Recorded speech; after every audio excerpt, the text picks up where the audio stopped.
Jumpa lagi Sobat Olahraga, semoga kalian selalu dalam keadaan sehat dan penuh semangat. Hari ini kita punya kabar terbaru seputar Timnas Indonesia yang sayang banget kalau dilewatkan. Berikut berita lengkapnya. Adu statistik Kelvin Verdong versus Dean James. Sama-sama pilar utama, siap perkuat Timnas Indonesia. Ciro Alves mulai kepincut jadi warga negara Indonesia. Berpeluang bela Timnas Garuda?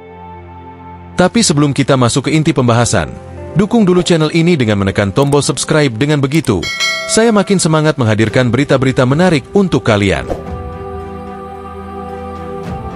Timnas Indonesia tengah bersiap menghadapi dua laga krusial dalam ronde ketiga kualifikasi Piala Dunia 2026 zona Asia.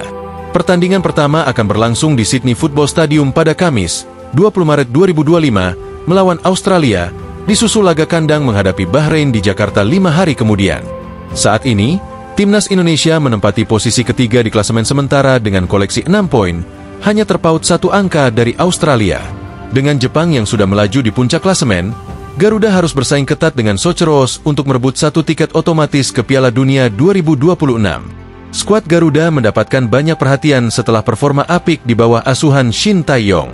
Kini, dengan kehadiran Patrick Kluivert sebagai pelatih, harapan semakin besar bahwa Timnas Indonesia bisa melangkah lebih jauh.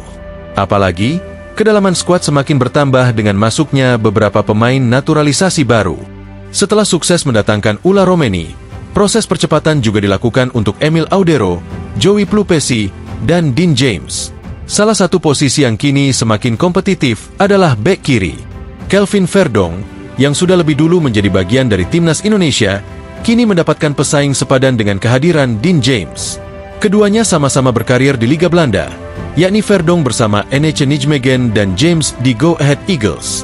Lalu, siapa yang lebih unggul berdasarkan statistik musim ini? Kelvin Verdong, pilar tak tergantikan di NEC Nijmegen. Kelvin Verdong terus menunjukkan konsistensinya di Liga Belanda. Bergabung dengan NEC Nijmegen sejak musim panas 2022, ia kini memasuki musim ketiganya bersama klub tersebut dan semakin menjadi sosok penting dalam skema permainan Rogier Major. Musim ini, Verdong tampil luar biasa dengan mencatatkan 24 pertandingan di Eredivisie tanpa pernah absen 1 laga pun.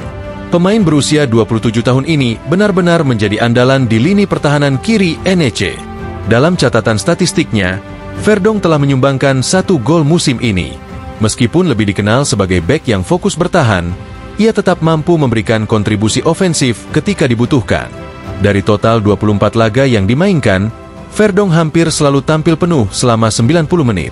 Satu-satunya pengecualian terjadi ketika ia hanya bermain 17 menit melawan Heerenveen di pekan ke-9 dan 45 menit melawan Almere di pekan ke-10.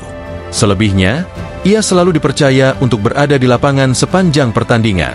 Kiprah impresifnya di NEC bahkan membuatnya masuk dalam daftar tim terbaik Liga Belanda edisi Januari 2025, sebuah pencapaian yang membuktikan kualitasnya sebagai salah satu bek kiri terbaik di Eredivisie musim ini. Saat NEC Nijmegen menghadapi Feyenoord akhir pekan lalu, Verdong mendapat rating 7,6 dari WhoScored. Performanya pun mencatat beberapa statistik impresif. Akurasi umpan mencapai 74%, sentuhan bola sebanyak 54 kali, clearances atau sapuan bola sebanyak 13 kali, recoveries sebanyak 5 kali, duel yang dimenangkan sebanyak 4 kali. Statistik ini menunjukkan bahwa Verdong tidak hanya solid dalam bertahan, tetapi juga aktif dalam membangun serangan dan menjaga keseimbangan timnya. Dean James, bek agresif yang mulai bersinar. Beralih ke Dean James, pemain berusia 23 tahun ini juga menjalani musim yang luar biasa bersama Go Ahead Eagles. Ia telah memasuki musim keduanya di Eredivisie dan semakin dipercaya sebagai pilihan utama di posisi bek kiri timnya. Di kompetisi Liga Belanda musim ini, James telah tampil dalam 19 pertandingan dengan catatan 1 gol dan 2 assist. Dari jumlah laga tersebut, ia tampil sebagai starter dalam 15 pertandingan dan menghabiskan total 1.365 menit bermain di lapangan. Dengan performanya yang konsisten, Dean James mendapatkan rating 6,88 dari FOTMOB, yang menunjukkan bahwa ia terus berkembang dan menjadi pemain yang diandalkan oleh Go Ahead Eagles. Tidak hanya bersinar di Eredivisie, James juga sempat mencicipi kompetisi Eropa. Ia tampil dalam 2 laga UEFA Conference League melawan klub Norwegia, SK Brann Bergen, di babak kualifikasi. Dalam 2 pertandingan tersebut, ia bermain selama 146 menit, meskipun Go Ahead Eagles akhirnya harus tersingkir dengan agregat 1-2. Sebagai bek kiri yang lebih muda, James dikenal dengan gaya bermainnya yang lebih agresif. Ia kerap naik membantu serangan dan memiliki pergerakan dinamis di sisi kiri lapangan. Dengan kontribusi 1 gol dan 2 assist, ia menunjukkan bahwa dirinya bisa menjadi ancaman tambahan bagi lawan di sektor sayap. Siapa yang lebih unggul? Jika berbicara pengalaman, Kelvin Verdong jelas lebih unggul dengan usianya yang lebih matang dan catatan statistik yang lebih stabil.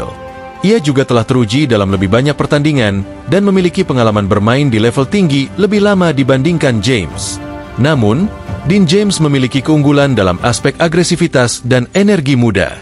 Dengan usianya yang lebih muda, ia memiliki potensi besar untuk terus berkembang dan menjadi salah satu pilihan utama bagi timnas Indonesia di masa depan. Dengan kehadiran dua pemain berkualitas ini, timnas Indonesia jelas memiliki kedalaman yang luar biasa di sektor bek kiri. Baik Verdong maupun James sama-sama merupakan pemain inti di klub masing-masing, yang berarti Garuda bisa mengandalkan mereka dalam berbagai situasi pertandingan. Apakah Patrick Kluivert akan lebih memilih pengalaman Verdong atau memberikan kesempatan kepada James untuk unjuk gigi? Ciro Alves mulai kepincut jadi warga negara Indonesia. Berpeluang bela timnas Garuda, Ciro Alves semakin menunjukkan kecintaannya pada Indonesia. Sejak pertama kali menjejakkan kaki di tanah air pada tahun 2019, penyerang asal Brasil ini tak butuh waktu lama untuk menjadi salah satu pemain paling disegani di Liga 1. Kini, setelah lebih dari 5 tahun berkarir di Indonesia, Ciro mulai membuka peluang untuk menetap lebih lama dan bahkan mempertimbangkan kemungkinan membela timnas Indonesia. Pemain yang kini membela Persib Bandung itu memang sudah menjadi bagian tak terpisahkan dari kompetisi sepak bola Indonesia. Dengan nomor punggung 77 di punggungnya, ia menjadi ancaman bagi lini pertahanan lawan setiap kali turun ke lapangan. Kecepatan, kelincahan, dan kemampuan finishingnya membuatnya menjadi salah satu pemain asing paling produktif dalam beberapa musim terakhir. Namun, ada satu hal menarik yang kini menjadi perbincangan hangat di kalangan pencinta sepak bola nasional, keinginan Ciro Alves untuk menjadi warga negara Indonesia, WNI. Dengan statusnya yang telah tinggal di Indonesia selama 5 tahun, ia kini sudah memenuhi syarat utama untuk mengajukan proses naturalisasi. Meskipun peluang untuk berganti kewarganegaraan terbuka lebar, Ciro Alves tidak ingin terlalu terburu-buru. Ia menyadari bahwa keputusan ini bukanlah hal yang bisa ia tentukan sendiri. Ada banyak faktor yang harus dipertimbangkan, termasuk kebijakan dari Federasi Sepak Bola Indonesia, PSSI, serta pertimbangan dari pelatih timnas Indonesia saat ini, Patrick Kluivert. Saya tidak mau terlalu berharap, karena ini bukan keputusan saya. Jika memang ada kesempatan, saya pasti akan mempertimbangkannya, tetapi semua itu tergantung federasi dan pelatih, ujar Ciro Alves dengan nada tenang. Meski tidak ingin terlalu banyak berandai-andai, Ciro Alves mengakui bahwa ia merasa sangat nyaman tinggal di Indonesia.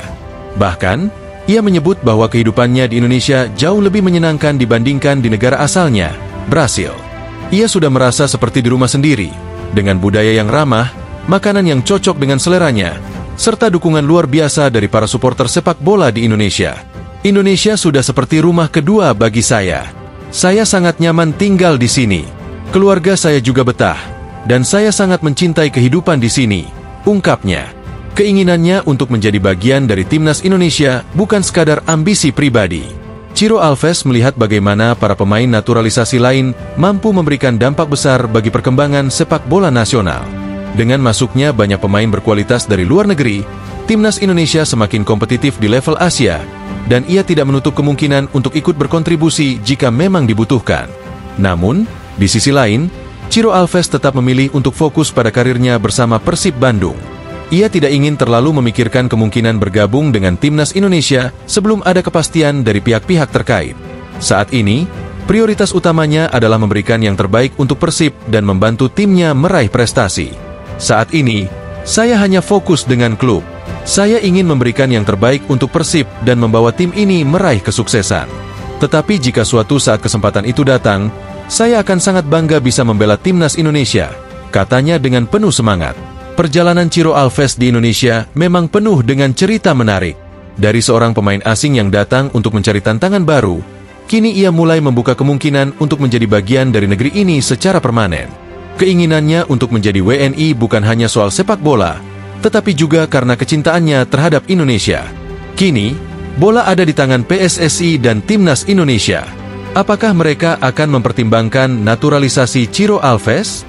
Jika ya, maka Indonesia bisa mendapatkan tambahan amunisi berkualitas di lini serang. Namun, jika tidak, Ciro tetap akan menjadi salah satu pemain asing yang paling dicintai oleh supporter sepak bola tanah air. Waktu akan menjawab apakah keinginannya untuk membela Timnas Indonesia akan terwujud. Namun satu hal yang pasti, Ciro Alves adalah pemain yang selalu memberikan segalanya di atas lapangan, baik untuk klub maupun, jika nanti diberikan kesempatan, untuk negara yang sudah ia anggap sebagai rumah keduanya. Nah, itulah pembahasan kita kali ini. Semoga bisa menambah wawasan dan memberikan informasi yang bermanfaat untuk kalian semua. Jangan lupa terus dukung channel ini dengan like, share, dan subscribe agar kami semakin semangat menghadirkan konten menarik lainnya. Sampai jumpa di video selanjutnya. Tetap semangat dan dukung terus sepak bola Indonesia. Terima kasih.